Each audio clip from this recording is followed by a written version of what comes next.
মারছে, তারপর আবার ভাত খাওয়াইছে, এরপর আবার মারছে, আবার খাওয়াইছে। তো এটা কোন মানে ইসে আছে?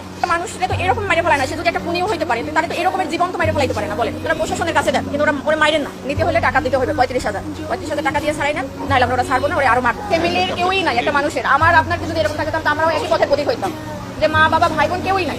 সেই জন্য একটা মানুষ, অসহায় মানুষটা তো এরকম মারতে পারে না, একটা কুকুরেও তো মারতে পারে না, এরকম মারতে মারতে মারিয়ে ফেলাইতে পারে না।